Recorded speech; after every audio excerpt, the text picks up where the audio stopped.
going to be talking a little bit in code today because if you watch my channel and you watch my live, yes. Is the plane going down? Are we gonna die? Why are you saying I'm sorry?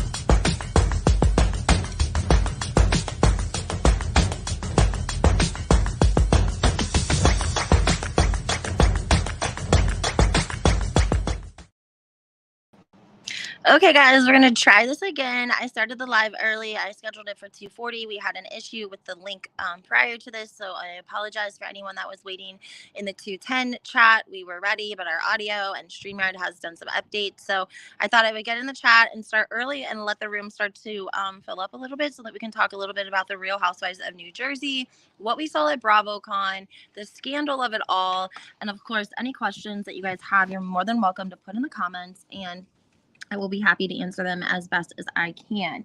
I'm curious as to what you guys are up to date with. There's been so much content that's been coming out, but yet nothing of really a lot of value except for the Real Housewives of New Jersey. I was very much surprised to see that they already had a clip for season 14 ready, considering that they literally just wrapped filming at the end of October.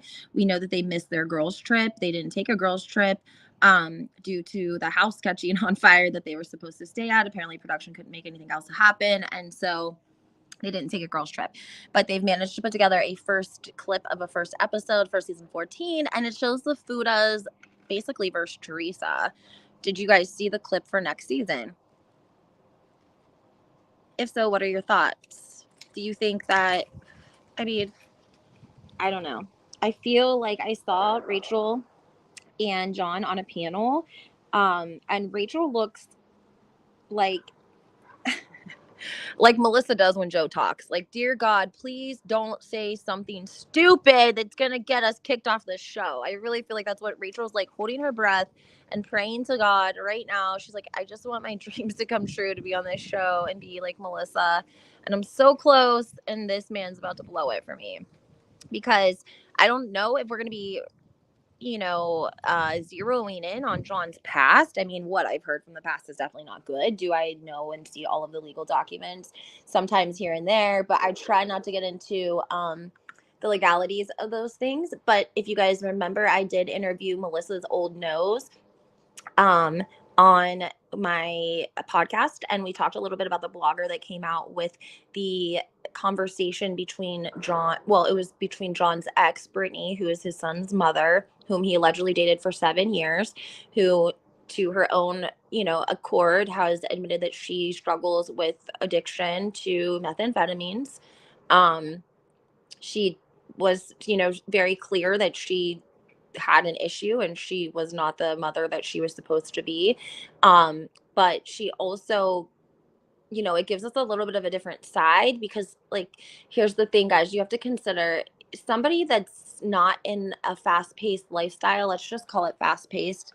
I mean, we know what it is. Like, the streets, the money, the substances, right? It's a style. You're not gonna take the average person and throw them in the street and expect them to be able to maneuver and move, right? So it would be a little obtuse to think that John dated Brittany for 7 years and she was raging like in her addiction, and he didn't have any issue or enough to like leave, which makes me feel like you're part of the problem, likely, because 7 years is a significant amount of time to be going hard on hardcore speed like that. And a lot of resources would go into having to be able to purchase and have access to that all the time, especially years ago, because it wasn't flooded like it is now. I know where I live, there's like a 3-year mandatory prison sentence if you're caught manufacturing methamphetamines. So it's a very, very, very serious substance, and it takes people down very quickly, and it's dangerous. And it just seems to me that if you dated someone for 7 years and they were like, you wouldn't likely stick around that long and deal with it because you loved them, if you guys are picking up what I'm putting down. Hi, K Mama. How are you, my love? If you guys have any questions, like I said, put them in the chat. Rachel's she looked good in the suit that she wore, but her and Melissa like wore the same pants, and they were like these silver, it looked like the lining of like those bags that you carry food in to like keep them cold, like the shiny insulation or whatever. That's what they look like. They're practically the same exact pants, just maybe a little bit different. It's almost like, are you guys morphing into the same person? Like, I'm confused. um and Melissa is giving interviews. She's talking about what happened with the comedy scandal and allegedly the whole Craig Barrett thing. If you guys aren't up to speed with that, you can check out my podcast and my Instagram. We have a problem because we had a comedy show that didn't exist, and Craig Barrett, who is from Everyone Loves Raymond, he was Ray Romano's brother, came out the first day and posted and said that this show was a scam. There was no show scheduled to be at their club in Las Vegas. We don't know who Joe Gorga is, yada yada yada, right? They post it. Well, obviously people can't blame that on Teresa because there's no way to really tie that back to her, right? Because obviously. The next day, of course, the post gets updated about 2 or 3 o'clock on Eastern Standard Time. And now we're finally getting a actual response from somebody asking about it on a panel, or maybe it was during an interview, actually, I think. And Melissa's response was that it was AI. She said it was AI that called Joe's manager. And all Joe did was put the link up for a day. And this is especially humorous to anyone who has been following any of my content. Then you know that Margaret, allegedly, Marge Lesarge, right? We have this audio of her, and she admits that it's her voice. So that's like a thing. She kind of screwed up there because she got into a Trey Fab 2022 on Twitter the morning that the audio dropped, and she started going back and forth with her, and she slipped up and was like, it's my voice, but it's AI dubbed, basically. Well, now we're seeing people that have like a little bit of experience in the tech world say, well, if it's AI dubbed, then the whole thing has to be AI. It can't be her and then AI and then her. Like the whole thing, it would be either AI or not AI. So also there's like it's a little confusing because she uses the n-word. The actual n-word is bleeped out, but before she actually uses the n-word, she still uses another like problematic term that could easily be taken as a racist term, and she uses that and you hear it, and then the next thing you hear is a beep, and that's the actual n-word getting bleeped out. Because I saw people on Twitter saying, what are we listening to? Like, where is it? Like, what happened? It's like, it's bleeped out, guys. It's bleeped out. Do we need to hear it? I think we get it. Like, I'm just saying. Mia said, don't kill me. Oh my god. Okay, Barbara says, I do have a question. Do the men on Real Housewives of New Jersey get paid? I thought they did, but corrected that they don't, and I want to put everything that's not true. So here's the thing, Barbara. I've covered this a lot, okay? I covered this a lot on my old YouTube channel. This is what happened. Yes. Okay. Prior to Gia being on The Real Housewives of New Jersey, being paid for confessionals, okay? Prior to that, the men did not get paid. The men were sort of warped into the woman's contract, okay? A great example of this is Lisa Rinna and Harry, okay? Lisa had a 5-year contract, and Harry, they had managed to finagle a contract that could never be finagled again with Bravo, that Harry didn't have to be responsible for any sort of filming, any sort of storyline or anything. But that was not typically the case, right? We know that Teresa would say, hey, production would come and say, we would really like a scene between you and Joe. And she's like, and then I would have to go get Joe and we would have to film. And he would be pissed because he didn't want to film, and he would be shitty. And then everyone thought he was mean to me all the time, right? Because we saw a lot of times that Joe Giudice didn't want to be bothered with filming. That's what it was. He didn't want to film. They were making him film. They weren't getting paychecks for that. They had expectations of the housewife. So the housewives family didn't have their own contracts, right? But the season that Gia comes on and she gets her confessional, she was worked in with a contract and was paid $60,000 that season. When her Uncle Joe found out and the other men found out that she was under contract, they were looking for their payday. Because here's the thing, Frank wasn't married to Dolores, so he wasn't necessarily written into any sort of contract. Was she probably paying him on the side? Yes, not to like be her boyfriend or anything, but because she was getting paid to go to events, she probably cut him a portion of that too, because that's what normally would happen. But at that time, the audience was loving the Real Housewives husbands. If you guys remember, oh, everyone loved the house husbands of New Jersey. They were so amazing. Oh, yada yada yada. Everyone loves them, right? So Bravo's like, oh my God, we got to get Frank in a contract, because we're gonna ride this. We're gonna see what we can do with this and make, what can we do? So we got to get Frank in a contract, because he doesn't really have any sort of obligation, because he's not even married to Dolores, and everyone loves Frank, and everyone's Joe and Joe B, and they're, everything's hunky dory, right?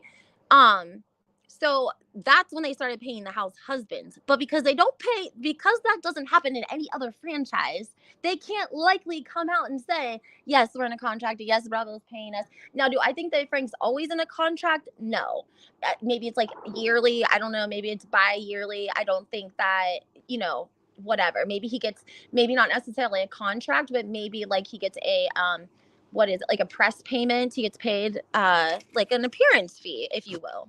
You know what I mean? Like an appearance fee. Not necessarily a contract, but an appearance fee. So they can't come out and say, yeah, we are getting our own paychecks and our own you know, contracts with Bravo, because then the other husbands who are involved, like Mauricio or PK, then they're going to be there with their hands out. Like, well, we film all the time for our wives. Like, we want a paycheck too. But because it was New Jersey, and because it was Joe Gorga, and because it was his niece, and because we know that Joe Gorga's ego is like, it's up there, right? That's why if you guys go back, there's definitely footage and clips of Joe Gorga talking about getting paid from Bravo, because when people were accusing him of being like the fifth housewife and wanting to be a housewife and getting himself like involved in the mix, I don't know if it was at a reunion, confessional. There's several times though he alludes to the fact that he's getting compensated, or he has some sort of an obligation to intersect himself. Hey Sylvia. Mia said he did not. Also, that sounds like Margaret. Or did I hear that wrong? The Jersey panel, people asked questions and came really bad for Teresa and Jennifer. I saw that there was a woman who came hard. Like saying, oh, Jennifer is up Teresa's ass or something ridiculous. But I also saw another girl post that there were 4 girls sitting next to her that said that they were literally there to boo Teresa on purpose. And we see this tactic with the Gorgas all over again, because this is exactly what they did at the charity baseball game. Do you guys remember? This is exactly what they did. They had people in the stands with t-shirts with Joe's face on it. I mean, come on. They had like a lady in her 50s wearing like a white shirt that had like a bedazzled envy on it. Like, they were planning to be there. They weren't there by accident, guys. I promise. Like, the real Andy BH set in on the dark side. He called it the dark side panel. He was like in disguise. I forget who sent it to me, but it was hilarious. And so he was like, I'm in disguise. I go into the panel, or into the room where the panel's at. And he said the dark side. So it was like Margaret and Melissa and them. And he said that because like the VIP, so what they do is if you can get a general admission ticket to Bravocon, which was like $1,000, or you can get like the VIP, which was like $1,300, and you get a special wristband that gives you priority seating over general admission during the panels. Okay, so they saved like the first 5-10 rows for VIP guests. Well, he said that the room was so empty and the VIP section was so empty that they literally like moved general admission up to VIP, because obviously they wanted to look full. But he said it was literally embarrassing. He's like, it was embarrassing. It was very embarrassing. So we're not seeing that from on Teresa's side. I don't think that we can think that the Gorgas are above not planting people to boo Teresa or ask her obnoxious questions. I saw Melissa's interview, because if you guys don't know, I talked about this on my podcast, Housewives 411. Go check it out. Teresa, the first day of Bravocon, when Teresa's in her little white outfit, she does an interview and she's asked about Melissa, and she fumbles with her hair and she hits her with the middle finger, real sly, right across your forehead, bro. Most people missed it, okay? They missed it. And she gave her the biggest FU I mean, it was gangster. It was OG. It was gangster. It was the best thing I've seen Teresa do in a long time. It was so shrewd. It was so sly. It was so on freaking point that I wanted to like jump up and down and do it like a somersault. Like, yes, that was the shit. She did it. She was so clever, so sly about it. It was perfect timing, and it was obvious, but not obvious, right? Um, I think that it's yeah, she's done with Melissa, and she's doing what I call the Heather Dubrow, which is what Heather did to Kelly Dodd.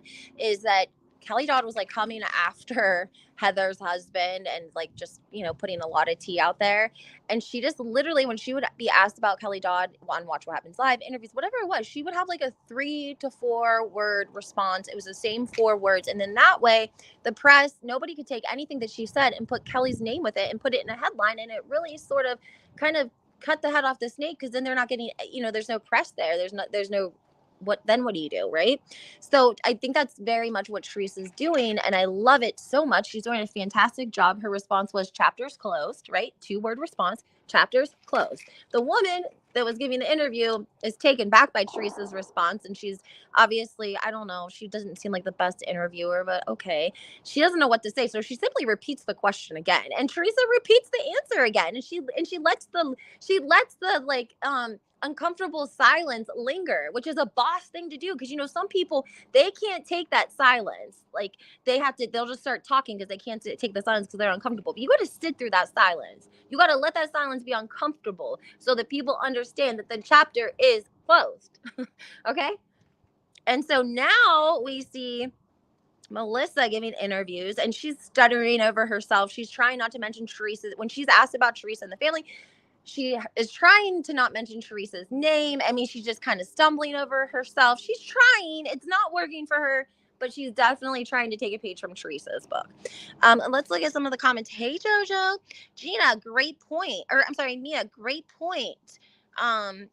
She said Gina is asking for the kids to start getting paid. Exactly. So this is a great example. We know that Gia got paid from the Real Housewives of New Jersey. She did a confessional that season, and she did some filming, so she was paid for it accordingly. But that doesn't mean that every child in every franchise gets a paycheck, right? So that's correct. Gina did go on a podcast, and she said that she thought the children of Bravo needed to be protected with security. I'm not laughing. It's just that, again, we don't really see a lot of Gina's family. We never even got to see Matt until he was like way divorced, and like, I don't know, a couple of months ago. We didn't even see her husband. When she came on the show, we didn't even see her husband. Okay. Literally, he said it was because of his job. We never even saw her husband. We don't know a lot about her kids. Okay. I do want to leave you guys with something very funny though. Green Door says, so a 1 week rehearsal for the boys to do a Vegas show, or 2, like the quick fashion show, kind of like building a house and the windows don't line up. They did boo-boo here. I mean, I don't know what the show was like. I feel embarrassed about it.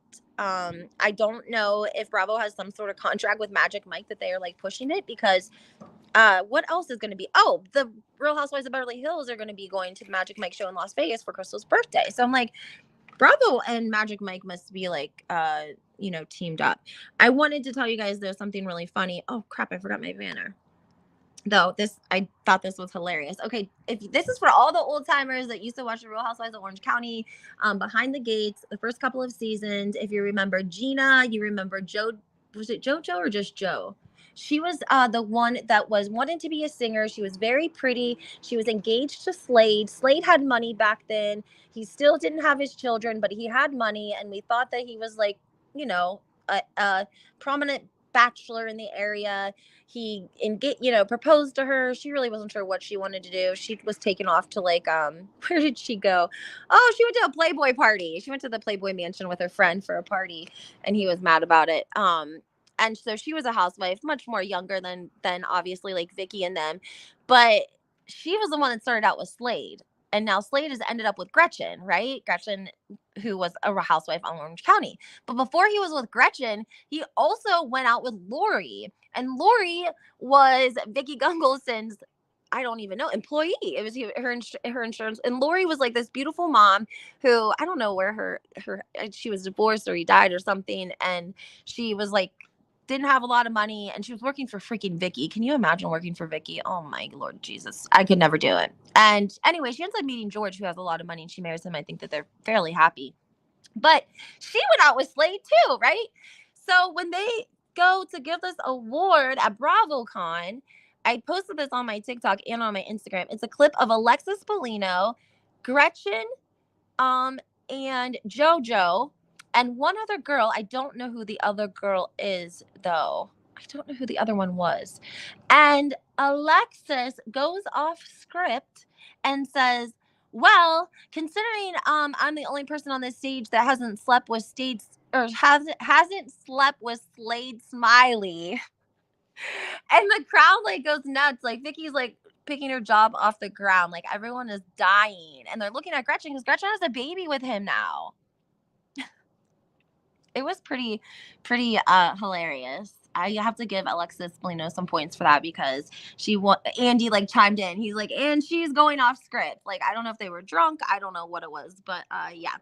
Then also we had Kenya. Kenya went to Usher. She went to the Usher show, and he was like serenading her. She had on this white cutout dress. She looked so beautiful. When I say she looked so freaking beautiful, it was tight. It fit right in all the right spots. It had like the cut ups up the side, but it was like solid white, and it was solid in the front and in the back.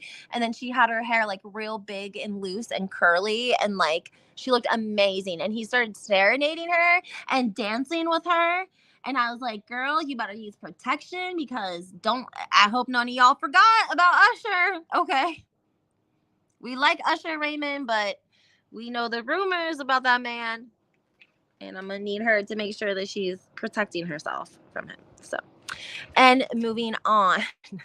Have you guys been following Candy Burrows and her restaurant saga? The whole Keith Smith, I think that's his last name. He's like a restaurant critiquer, and he went to one of Candy's restaurants, and it was so busy. He sent his family in to get seated. They came back and said they were told it would be an hour and a half wait. When he went in, the girl was like, oh, I'll get you a table in like 5 minutes. Now, I don't know if the girl didn't know he had his family with him and she thought she only had to get him a table. But he got upset about that because he felt like it was like favoritism towards him, and he wants to go to the restaurant and get the same experience as anyone else would get, and so that way he can critique it properly. Well, this has caused quite an uproar in the Atlantic community, especially with Candy's restaurants, because she did an interview at Bravocon, I think, and she said, like, here's the thing, like, Keith's word, makes or breaks a restaurant. Like, you came in there and we wanted to give you a great experience, and we thought you were like one person to seat, so we did push you to the front of the line, but only because obviously you're one, just a single person, you're gonna be taking photos and yada yada yada. And she's like, it's not that we like necessarily need his good review to like keep going, but like a bad review from him hits the business, right? He's getting a lot of criticism as well because he's critiquing, Black owned businesses in Atlanta. Jamie said Teresa's children grew up on the show and they should get retro. Listen, I agree with you, Jamie. A lot of people don't realize that Teresa's children were always mic'd. That's why we have lots of conversations with the adults and the children, and we see so much of Teresa's family. Now, when we hop over to the Gorgas, guess what? We don't see conversations between Teresa and her nephews because nobody's mic'd. Antonia and the children aren't mic'd. They're never mic'd. They were never ever mic'd. Real Andy said a few people showed up for the Atlanta panel. I feel bad for how they're doing Atlanta. Allegedly, Atlanta is, I don't know, they're like not promoting it. I guess Candy and Kenya are not promoting it. I don't know if they're revamping it. I didn't really see much of Drew Sidor. I didn't see a lot of Atlanta. I didn't see, guys, I'm gonna be honest, I didn't really see a lot of people at Bravocon that I thought would maybe be there, or they were there that weren't there that we didn't see. I'm not sure. If you guys know, they were streaming it live on Peacock. But the people that were interviewing them, oh my gosh, I understand. I think, again, it's just hard because Las Vegas is sort of it's a seedy place during the day. It's dark. It's in the casinos, and you got to have a lot of energy. You're sitting in panels, yada, yada, yada. So, I think that's all I wanted to mention. The middle. Oh, Danielle. Can anyone tell me if they heard the panel where Joe Gorga said that Danielle is his neighbor now? I'm not joking. Like, is she remodeling her house and they're in a rental or what? Because Danielle did a panel and said that she loves Melissa, but she really likes Teresa. So she just has to find the happy medium. Mm-hmm. Sure. Just like we loved your outfit, girl. What the hell was she wearing? Who let her wear that? If that's the people around you, I would be so pissed if somebody let me wear something like that. Where is your people at, Danielle? Come on now. That wasn't gonna look good. I mean, like it's the middle of the day.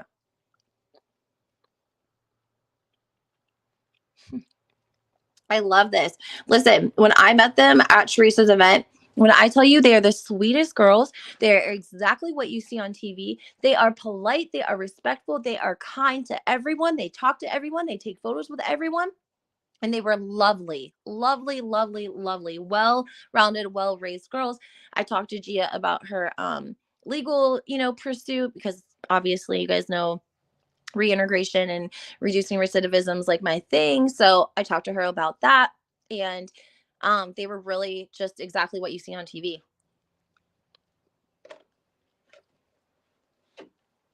I think they were raised right. The same. Anything else? Mm. Um, Garcelle and or no, I'm sorry, Garcelle and Margaret. Did you guys hear about that? How allegedly Margaret's team reached out to Garcelle for a photo op at Bravocon, and they said no. And I guess Dorit too, because Dorit's Jewish,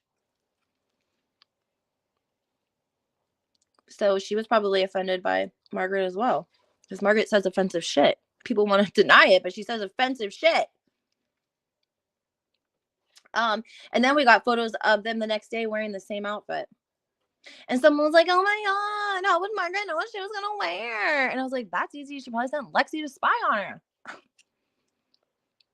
Hello? Am I wrong? Am I off base?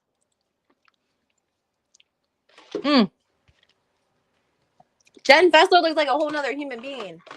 I don't want to see more of her. I'm sorry. I can't help it. I don't like her because she pledged her undying allegiance to Margaret last year. Every opportunity that she had. She even did it on Watch What Happens Live. I don't want to see any more of that. And like, I can't trust you because like you pledged your allegiance to Margaret so many times over and over and over and over and over and over and over and over and over and over and over until you realize that it was hurting your chances being on the show because it's boring. So yeah, I did not go to Bravocon, guys. No. I can't sit like that. I could never sit like that through panels. That like reminds me of work. Like I'm a talker. I'm a socialite. I need to be in an environment where I can mingle with you and chat and move around. And I can't do that if I'm like I can't go to events like that would be like event after event after event and then just sitting. That would be hard for me because I'm not much of a sitter. Last year I wasn't.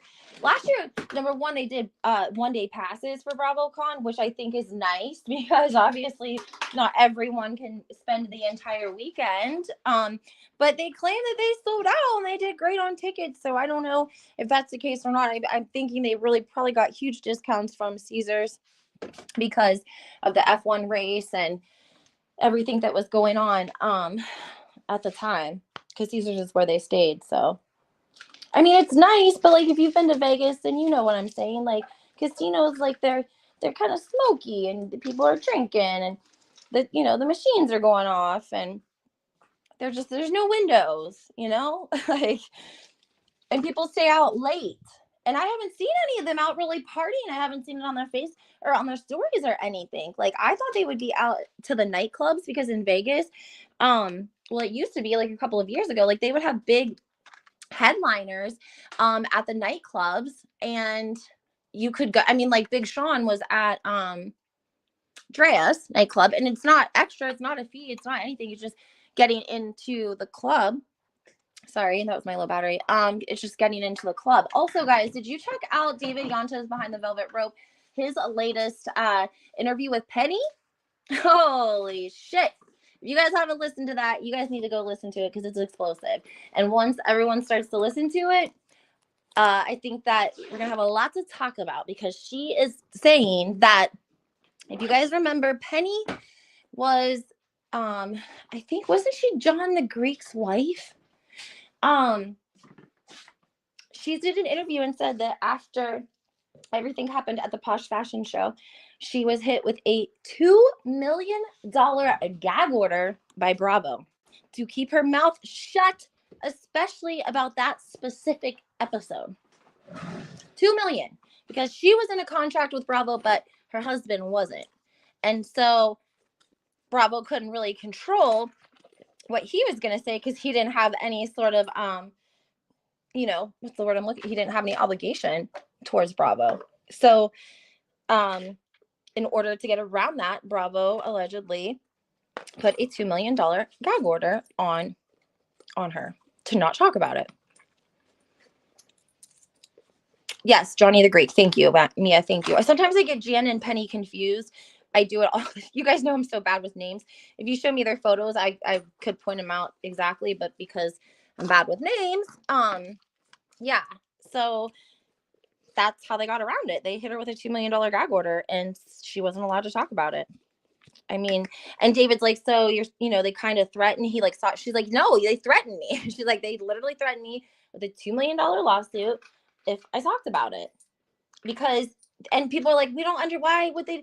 Because they found out that the narrative, the drama between Melissa and Teresa was so, tuned in for. They were getting the ratings for it. And so they wanted to keep that feud going. And they wanted to keep it going in the same style and same manner of, oh, look at Melissa. She, like she's the girl next door, just basically portraying her as the girl next door and Teresa as the villain, because Melissa came off a little bit warmer on television. And that's allegedly why they didn't want Jan saying anything. And they wanted to keep that feud going. They wanted to keep the same image going so that people would tune in for the drama. And that sounds about right to me. That sounds like Bravo to me. If you ask me, that sounds about right. I mean, it's crazy, but true.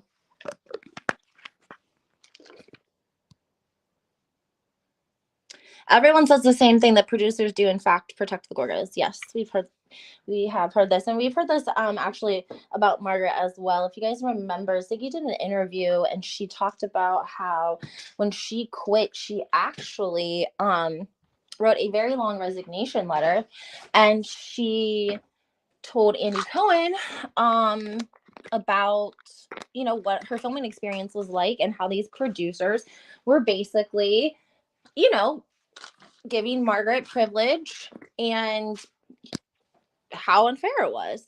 So K Mama said, I heard that you did hear the 2 episode talking about Joe and Melissa meeting with her for dinner. I think I know what you're talking about, K Mama. Oh, really? I mean, yeah, we never really see him. He kind of like he's an attorney, I think. Yeah, I don't think he's like down with it much. He doesn't seem to want to be part of the guys, which is fine. We don't want to see any more old men dancing around on television. I mean, I don't know. A little crazy to me. I felt bad. I think that they would have like done a comedy I don't know. I didn't see it. I saw that Sarah Fraser went. We all love Sarah Fraser. She's on David Yanta's Behind the Velvet Rope as well sometimes.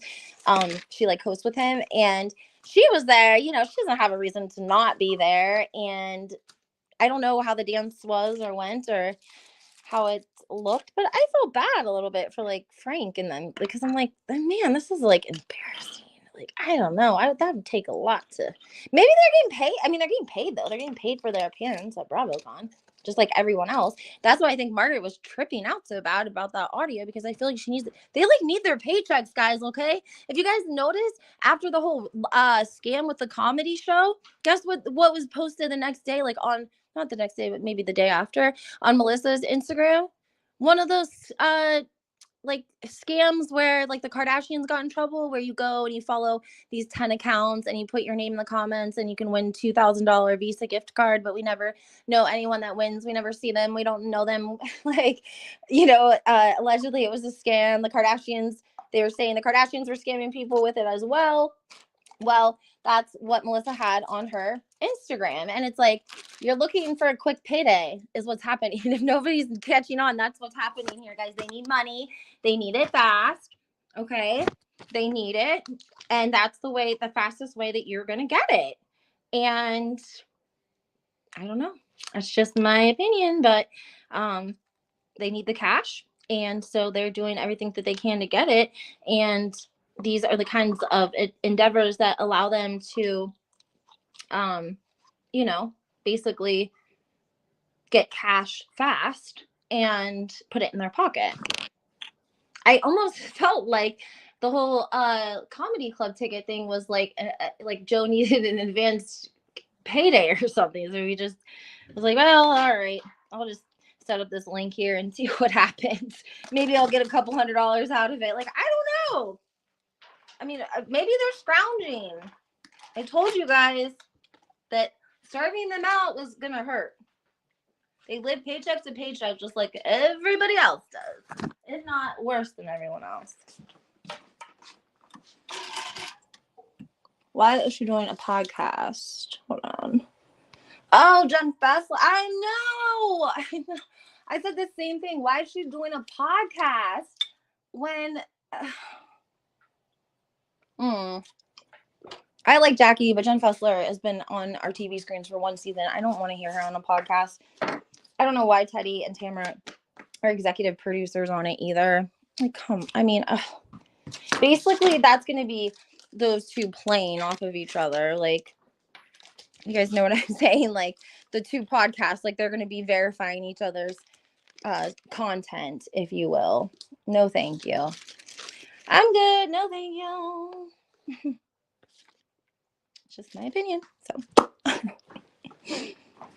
but yeah. So if you guys, what do we have in the comments? Penny said that they're giving the girls a good edit to protect them. Absolutely, we have been discussing that.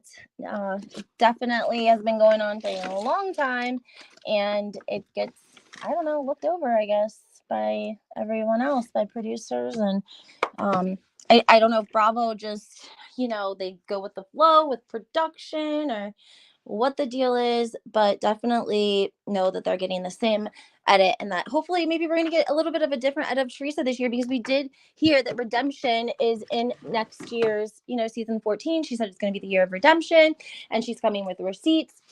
And so that's exciting to hear, because we love receipts. And I think that before, Teresa would go in and she would be blindsided because she wasn't preparing herself, because she wasn't going to, all of the, she wasn't watching the whole season before she would go to the reunion. So it's understandable that she would come in and be blindsided, because she doesn't, know necessarily what's going on, because she hasn't watched the season, because she didn't want to hear her family talking trash, I guess. You know what I'm saying?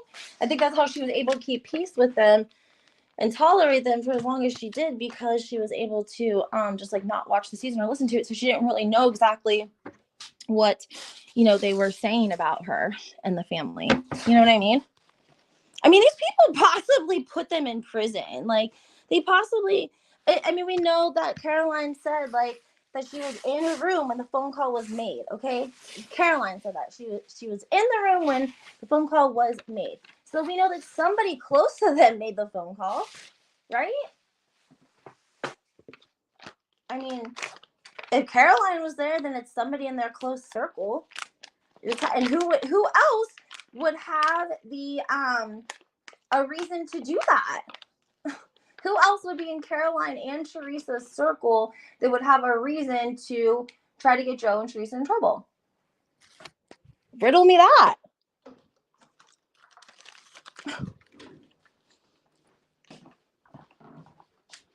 Oh, let me see this. Hold on. Yeah, I even see the panel with Joe, Frank, Bill, and Fuda. It's like they're under a spell. I know. I swear Joe Gorga lies to them and they believe it. And I don't know. I don't know. I don't know what kind of business they all have together. Yeah, it's definitely, I don't even know the word. Sketchy? Is that the word? Sketchy? More than sketchy? Hypnotized? Maybe they do seem to believe everything that he says. I don't know why.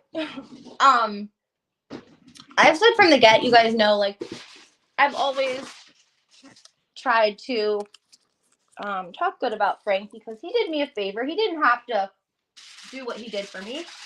But I still feel like he is like getting played by Joe Gorga. And I don't know if he knows it, but he just goes along with it because, you know, he gets to he's getting paid, he's in Vegas, he's at Bravocon, he's being seen, and whatever he gets, the perks that he gets out of it. So I don't know, guys. Maybe they play each other. I mean, they have a lot of the same tactics, clearly. So,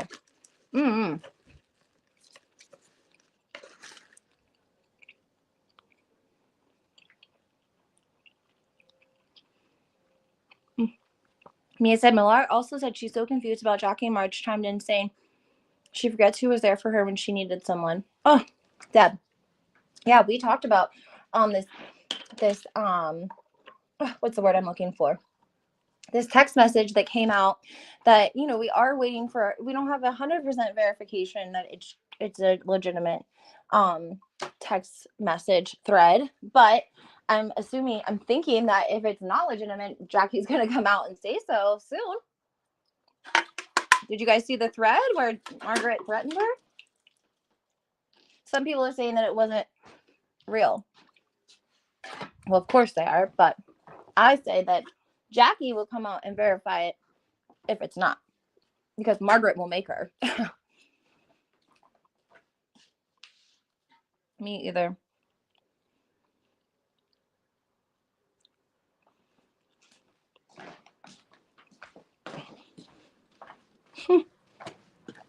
This is hilarious, and I'm not surprised at all because I could see that happening. You want to know why? Because Melissa does all these interviews with MJ from Shaw's of Sunset, and she's a realtor. And she sees Kyle and Mauricio, and she sees the money that they're making, and she sees Josh Altman and the money he's making. And for real, guys, I'm not trying to be an asshole, but like usually people that are into like house flipping and stuff, one of them is a real estater because then like that waives a lot of fees when you're like purchasing and selling properties and houses. If you have your own real estate license, you don't have to pay a realtor. So usually that is like a given. And so they kind of let themselves show because of the fact that like they don't have they don't have any real estate, nothing. So just my opinion. They really dropped the ball there with that because they paid a lot of money, I'm sure, in real estate fees and all kinds of stuff. Of course she would, Mia. That's why she has to pay somebody to design the front of her house.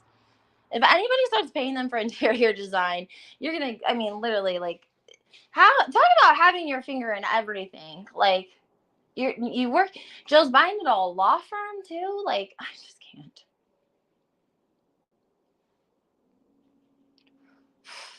No, she didn't, Barbara. Did she? Oh my Lord. Did you notice Joe had a filter on when he apologized? Oh, I can't. I just can't, guys. Crazy. I don't know what's gonna happen. I'm shocked that they had the season 14 episode clip of John Fuda and Teresa going at it. I mean, literally, they just wrapped filming. I don't know what Bravo has up their sleeve. Like, look at how long it's taken us to get the Real Housewives of Dubai. But literally, New Jersey wraps up filming and they already are ready to like air it.